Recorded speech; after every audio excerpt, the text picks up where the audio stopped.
ನಮಸ್ಕಾರ ಅಕ್ಕಮ್ಮನವರೇ. ನಮಸ್ಕಾರ ಸರ್. ನೀವು ಈ ರಂಗೋಲಿ ಕಲೆಯನ್ನು ಬಹಳ ಚೆನ್ನಾಗಿ ಪ್ರದರ್ಶನ ಮಾಡ್ತೀರಾ. ಈ ಕಲೆಯನ್ನು ನೀವು ಯಾವಾಗ ಕಲಿತೀರಿ? ನಮ್ಮ ತಾಯಿ ಹಾಕ್ತಾ ಇದ್ರು ಸರ್, ಅವರು ನೋಡಿ ನಾನು. ಎಲ್ಲರೂ ರಂಗೋಲಿ ಹಾಕ್ತಾರೆ, ಆದ್ರೆ ನಿಮ್ಮ ಈ ರಂಗೋಲಿಯ ವೈಶಿಷ್ಟ್ಯ ಏನು? ನಾನು ರಂಗೋಲಿ ಹಾಕೋದಂದ್ರೆ ಎಲ್ಲರೂ ಹಾಕ್ತಾರೆ, ನಾನು ಅದನ್ನ ನಾನಾ ಥರದಲ್ಲಿ ಹಾಕ್ತೀನಿ. ಪುಡಿನಲ್ಲಿ ಹಾಕ್ತೀನಿ, ಟೀನಲ್ಲಿ ಹಾಕ್ತೀನಿ, ಪೈಂಟಲ್ಲಿ ಹಾಕ್ತೀನಿ. ಅದನ್ನ ಪುಡಿ ನೀರು ಹಾಕಿ ಕಲಸಿ ಹಾಕ್ತೀನಿ. ಹಾಕೋದ್ರಲ್ಲಿ ಕೈಯಲ್ಲಿ ಅಳತೆಯಲ್ಲೇ ಆದಷ್ಟು ದೊಡ್ಡ ದೊಡ್ಡದಾಗಿ ಹಾಕ್ತೀನಿ. ನೀವು ರಂಗೋಲಿ ಹಾಕ್ತಿರಲ್ಲ, ಆಗುವಾಗ ಬಣ್ಣ ಉಪಯೋಗಿಸ್ತೀರಾ?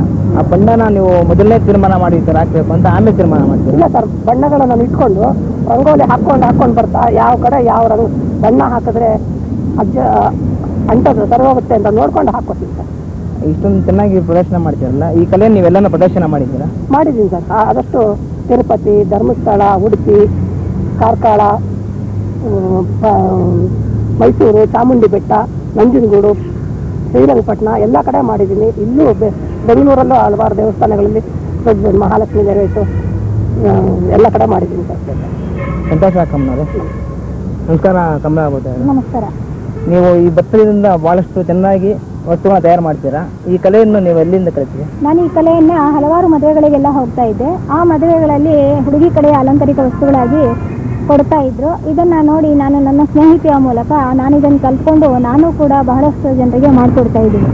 ಈ ಭತ್ತವನ್ನು ಈ ಕಲೆಗೆ ಯಾಕೆ ಮಾಧ್ಯಮವಾಗಿ ಮಾಡ್ಕೊಂಡ್ರಿ? ಭತ್ತ ಅಂದ್ರೆ ಬೇಗ ಅಕ್ಕಿ ಆರಿಸಿ ಭತ್ತವನ್ನು ಎಸ್ಬಿಡ್ತಾರೆ. ಅದನ್ನ ನಾವು ಕಸದಿಂದ ರಸವನ್ನು ಉಪಯೋಗಿಸ್ಬೇಕು, ರಸ ಮಾಡಿ ತೋರಿಸ್ಬೇಕು ಅಂತ ನಾನು ಇದನ್ನ ಮಾಧ್ಯಮವಾಗಿ ತೆಗೆದುಕೊಂಡಿದ್ದೀನಿ.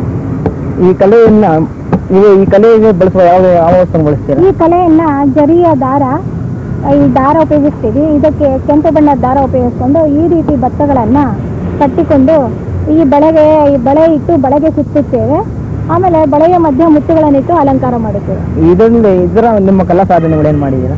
ಇದಲ್ಲದೆ ನಾನು ಸಕ್ಕರೆಯಲ್ಲಿ ಹಲವು ಸಾಧನಗಳನ್ನು ಮಾಡುತ್ತೇನೆ, ಹಾಗೂ ಪೇಪರಲ್ಲಿ ಫ್ಲವರ್ಗಳನ್ನು ಮಾಡುತ್ತೇನೆ, ಬಟ್ಟೆಯಲ್ಲಿ ಫ್ಲವರ್ ಮಾಡುತ್ತೇನೆ, ಹ್ಯಾಂಡ್ ಎಂಬ್ರಾಯ್ಡ್ರಿ ಎಲ್ಲ ಮಾಡುತ್ತೇನೆ. ಹ್ಯಾಂಡ್ ಎಂಬ್ರಾಯ್ಡ್ರಿಯಲ್ಲಿ ಹೆಚ್ಚಾಗಿ ಕಚ್ ವರ್ಕ್ ಅಂತ ನಾನು ಮಾಡ್ತಾ ಇದ್ದೀನಿ. ಕಚ್ ವರ್ಕ್ ಅಂದ್ರೆ ಏನು?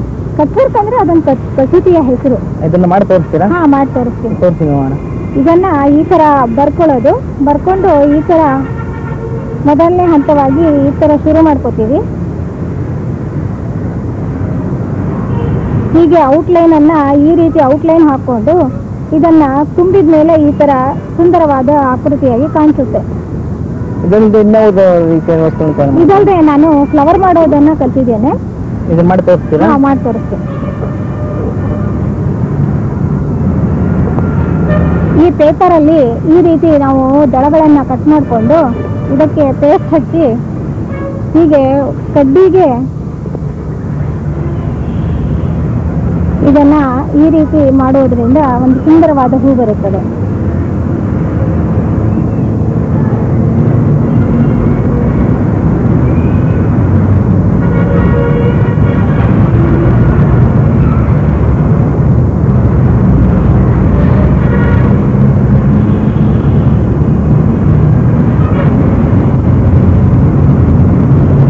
ಹೀಗೆ 7-8 ದಳಗಳನ್ನು ಇಟ್ಟಾಗ ಒಂದು ಸುಂದರವಾದ ಹೂ ಆಗುತ್ತೆ. ಈ ರೀತಿ ಹೂ ಮಾಡಿ ಒಂದು 7-8 ಕಡ್ಡಿಗಳು ಒಂದು ಫ್ಲವರ್ ವಾಜಿಗೆ ಇಟ್ಟಾಗ ಅದು ವಾಜು ತುಂಬಾ ಸುಂದರವಾಗಿ ಕಾಣಿಸುತ್ತೆ. ಇಷ್ಟೊಂದು ವೈದ್ಯಮೂಲವಾಗಿ ವಸ್ತುಗಳು ತಯಾರು ಮಾಡಿ ಕಲ್ತಿದೆಯಲ್ಲ, ಈ ಸಾಧನೆ ನಮ್ಗೆ ತೃಪ್ತಿ ಆಗಿದೆ. ನಂಗೆ ನಿಜವಾಗ್ಲೂ ಬೆಳಗಿನ ವೇಳೆಯನ್ನು ಈ ರೀತಿ ಉಪಯೋಗಿಸಿಕೊಳ್ಳೋದ್ರಿಂದ ಬಹಳಷ್ಟು ತೃಪ್ತಿ ಸಿಕ್ಕಿದೆ. ಈ ಪರಿಚಯ ಕಾರ್ಯಕ್ರಮ ತಮ್ಮನ್ನು ಪರಿಚಯ ಮಾಡಿಕೊಟ್ಟಿದ್ದಕ್ಕೆ ದೂಷಣ ಪರವಾಗಿ ನಮಸ್ಕಾರ. ನಮಸ್ಕಾರ ಸರ್. ನಮಸ್ಕಾರ.